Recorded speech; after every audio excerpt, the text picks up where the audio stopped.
Madam Sun. In the midst of this whirlwind of suffering, I got into the habit of consulting psychics on Audiotel. I especially loved listening to each other's stories. I felt strangely close to this world which fascinated me. One day, one of them, whom I was questioning for the umpteenth time about my romantic future, told me straight out. You, in a year, will be a psychic. And you'll be a very good one. I thought to myself. This one, she really must have smoked the carpet. I hung up the phone, disappointed I had wasted money again listening to nonsense. Except that a year later, on February 15, 2008, I officially set up my own business as a psychic. The trigger was very prosaic. When we returned from summer holiday, we didn't have a penny left. So I called this psychic for advice. She told me, "But why don't you do fortune telling, like I told you? You start with the Boolean game. Here, call this gentleman for me. You can start with texting." And she gives me his name with a phone number. I called, and the guy said, "Okay, you'll start tomorrow." Once again, I found myself propelled to do something I had never done before, overnight. I had to go and draw resources from the unseen depths of myself. In our capacity storehouse lie treasures. The first text messages arrived. I had to answer the questions from my computer. I was finding out which door to open to get the information. It wasn't that complicated. In any case, it saved our needs. I did that for a month. Then I called her back. She told me, "What's up? How is it going?" I explained to her that it worked. She said, "Now you have to go on Audiotel, with real consultations. Here's FS number, call him for me." What I did. He said to me, "Okay, you'll start in 2 hours." They were definitely in a hurry in that world. I was amazed at the speed with which doors opened naturally. In the meantime, I ran out and bought a Boolean card game, and that little voice that had always guided me, gave me a method of consultation I used for 10 years. 3 months later, I registered as a freelancer.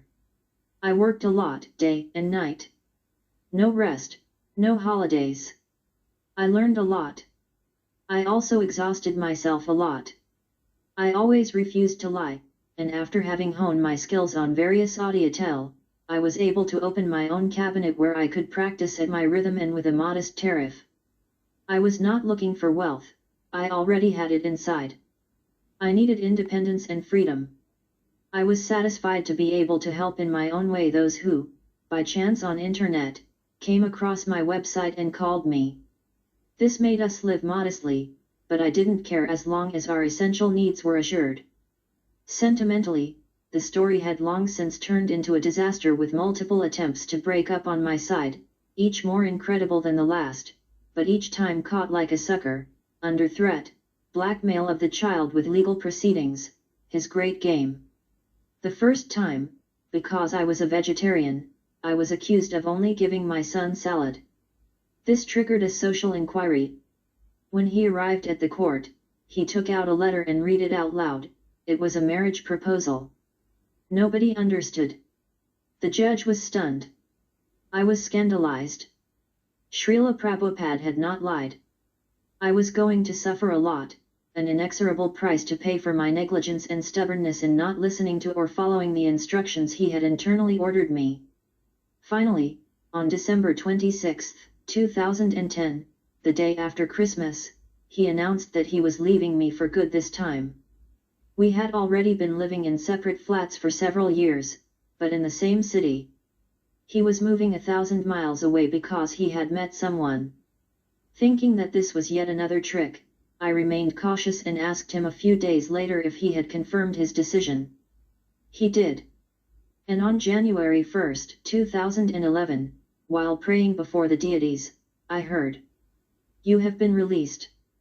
But at the end of the year, I received another summons to court.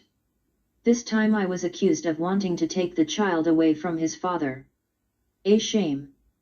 But when you are dealing with karma you have to purify, nothing can be done. All the aberrations are put forward and one purges one's due through fear, stress, worry one has certainly caused in past lives to others or to the one who is now returning them to you. It's a never-ending game if you don't understand that at some point you have to stop the pendulum and reset the scales.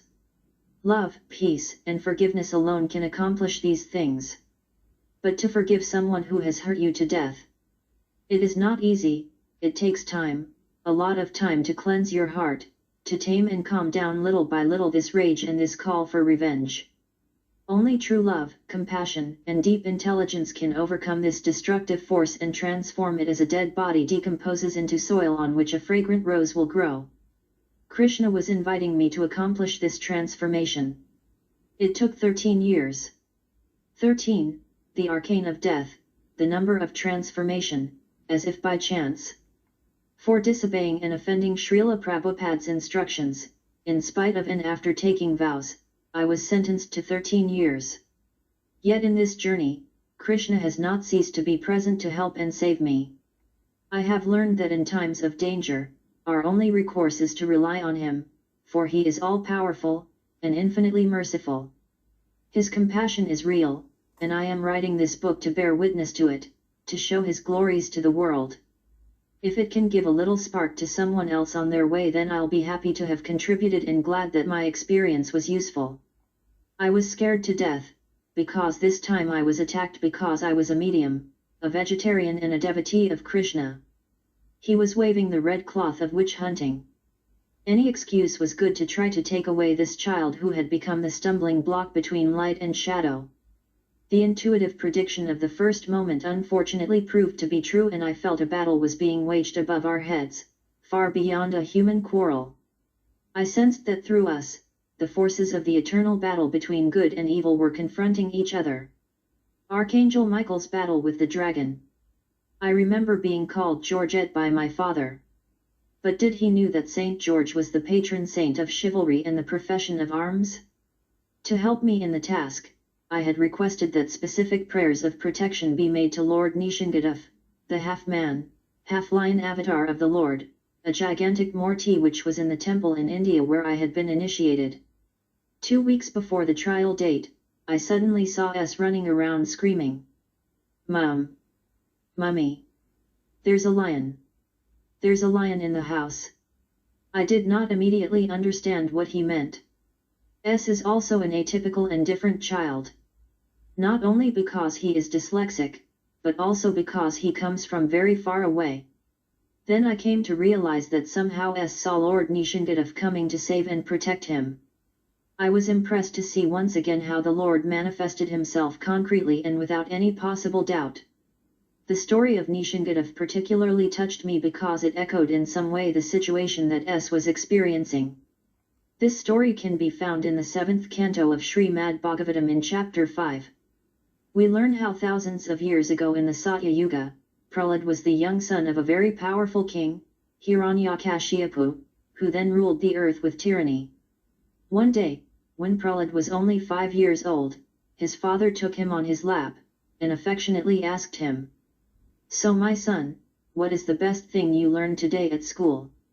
He wanted his son to learn from his teachers all the rudiments of what would make him a future monarch, expert in the art of politics, management, and economics.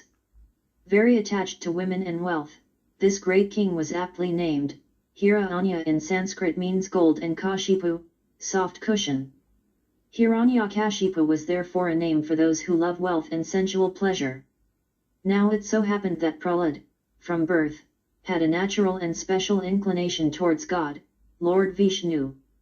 He was fearless and had all the divine qualities: austerity, simplicity, nonviolence, sincerity, absence of anger, renunciation, tranquility, aversion to faults, compassion, absence of lust, gentleness, modesty, firm determination, vigor, forgiveness, fortitude, cleanliness, absence of envy and passion for honors. He was attracted to spiritual knowledge and the study of the Vedas. As much as Prahlad worshipped God with all his heart, his father Hiranyakashipu, full of arrogance, pride, anger, vanity, harshness, and ignorance, hated Vishnu, whom he considered as his enemy.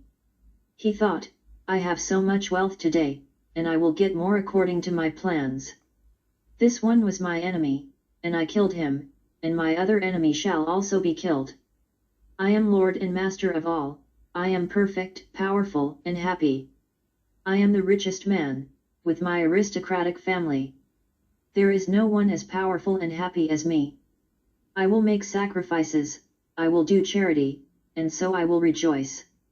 So when Prahlad answered him, O best of Asuras, king of demons, according to what I have learned from my spiritual master, anyone who has accepted a body in a temporary family life is certainly embarrassed by anxiety because he has fallen into a dark well where there is no water but only suffering. One should give up this position and go to the forest to take shelter of God the Supreme Person. At these words, Hiranyakashipu burst into a great cruel laugh and said, This is how children's intelligence is spoiled by the words of the enemy. Thinking that his son had been corrupted by his Vaishnav's enemies, he chastised his teachers and ordered them to reform Prahlad.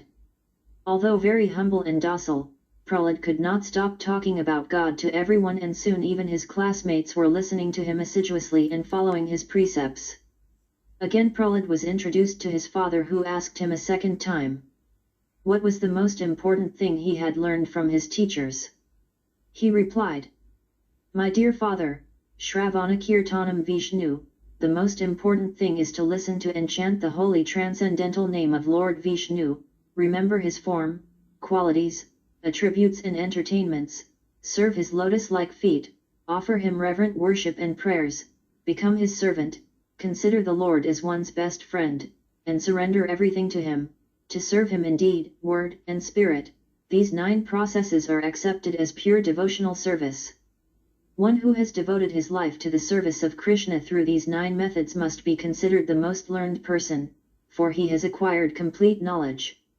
At these words, Hiranyakashipu, indignant and angry, his eyes red as molten copper, said to his servants, O demons, take this boy away from me. He deserves to be killed. Kill him as soon as possible. The servants of Hiranyakashipu then began to strike the tender parts of Prahlad's body with their tridents. The demons all had frightening faces, sharp teeth, reddish, coppery beards and hair, and looked extremely threatening. With a tumultuous noise, they were shouting, Cut him into pieces. They began to strike Prahlad, who was sitting silently, meditating on God the Supreme Person. But their weapons had no effect. They tried in vain to torture him by trying to injure him with all sorts of objects, to throw him off a cliff, in the midst of poisonous snakes. In vain, his body seemed unassailable, his heart and mind constantly absorbed in God. Again he was presented to his father, but Prahlad continued to insist that Vishnu was the Lord of the universe, beginningless and endless, omnipotent and omnipresent, and as such he alone should be worshipped. The king then roared with anger and said, Infamous! If your Vishnu is the omnipresent God, why does he not reside in that pillar over there? Prahlad humbly replied that this was the case. If that is the case, cried the king, let him defend you, I will kill you with this sword. Hiranyakashipu then rushed at him, sword in hand, and dealt a terrible blow to the pillar. Instantly, a thunderous sound was heard, and Vishnu emerged from the pillar in his terrible form of Nishingadaf, half man, half lion. Panic-stricken, all the king's servants fled in all directions. A fierce battle ensued. Hiranyakashipu struggled for a long time against the Lord, who finally laid him on his knees, to tear his intestines with his claws until he was finally defeated and killed. The Lord was so angry that neither Lakshmi Devi nor any of the Devas, headed by Brahma and Shiva, dared to come before him. Brahma then pushed Prahlad before the Lord so that he would calm his anger. Prahlad fell at the feet of the Lord and offered him hymns of praise and devotion with folded hands. At Prahlad's devotion and humility, the Lord's anger subsided and he affectionately placed his hand on his head. Then one by one, each of the Devas, in turn, came before the Lord to offer prayers and praises to him. Then the Lord said, Ask, Prahlad, whatever you wish, you are my beloved devotee, so ask whatever you wish. Although Prahlad Maharaja was only a young boy, when he heard the blessings offered by Lord Nishingadef, he considered them as obstacles on the path of devotional service. Prahlad, embraced with emotion, replied, "My dear Lord, being born into an atheistic family, I am naturally attached to material pleasures. Therefore I beg you not to tempt me with these illusions. I am very much afraid of the material conditions and desire to be free from the materialistic life. It is for this reason that I have taken refuge at your lotus-like feet. O my venerable Lord, because the seed of lustful desires, which is the root cause of material existence, lies deep in the heart of every person, you have sent me to this material world to manifest the symptoms of a pure devotee. O my Lord, O Supreme Teacher of the whole world, you are so kind to your devotee that you could not induce him to do anything that is not beneficial to him. On the other hand, one who desires material benefit in return for his devotional service cannot be your pure devotee. Indeed, he is no better than a trader who wants profit in return for his service. A servant who desires material benefits from his master is certainly not a qualified servant or a pure devotee. Similarly, a master who grants blessings to his servant because he wishes to maintain a prestigious position as a master is also not a pure master. O my Lord, I am thy immortal servant, and thou art my eternal master. There is no need for us to be anything other than master and servant. You are naturally my master and I am naturally your servant. We have no other relationship." At these words Lord Nishingadef said, "My dear Prahlad, a devotee like you never desires any kind of material opulence, either in this life or in the next. Nevertheless, I order you to enjoy the opulences of the demons in this material world, acting as their king until the end of the period of time occupied by Manu."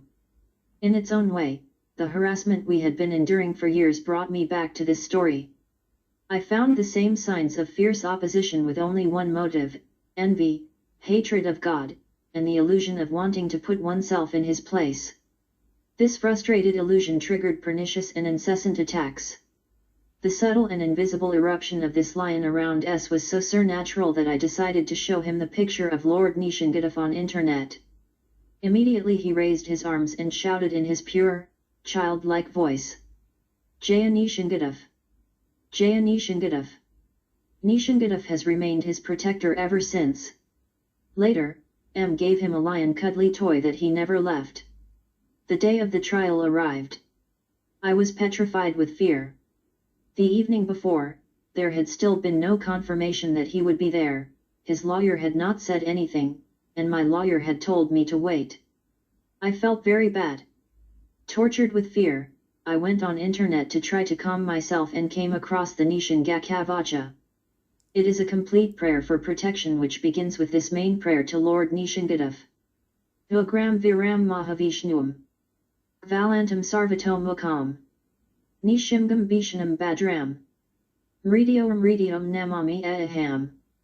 May my head be protected by the one who is the color of the moon, who is the greatest among humans.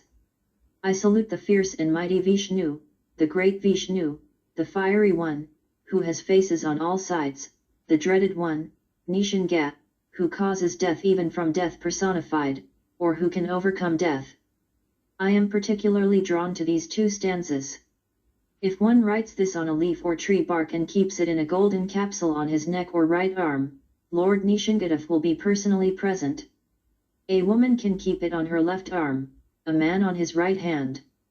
It is certain that this most auspicious kavacha brings all perfection to the wearer. Then I read the commentary on the translation. Ugram Viram Mahavishnuam is the ultimate mantra that can destroy your fear, keep you spiritually charged and fill your life with positivity and confidence. Anyone who chants this mantra is assured of not being afraid of Lord Nishingat, who is extremely powerful, all-powerful, and the death of death personified. No obstacle or evil force, no matter how great, can stand in the way of a devotee who takes shelter of Lord Nishingat and chants this sublime mantra every day with faith and devotion. In the presence of the sun, there can be no question of darkness. Similarly, in the presence of the Supreme Lord, there can be no possibility of danger. When one takes shelter of Lord Narasimha, who is known as the death of death personified, he becomes completely fearless. Bhakta Prahlad was able to overcome all kinds of obstacles and dangers simply by the grace of Lord Nishingat. After reading these words, I got up, printed this translation, cut it out and folded it into a thin paper roll, passed a string through it and tied it to my left arm. I felt like a Maasai warrior ready to go into battle, armed to the teeth, and my fear was completely gone. The next morning, intuition told me I had to go to court anyway, even though I had not received any confirmation. Once again, Krishna had guided me. Against all odds, Mr. was there. I immediately called my lawyer. Counsel, come immediately to plead. He is here. If I had relied on appearances, on those who supposedly know, the case would have been tried at our expense in our absence, and the situation could have turned into a catastrophe.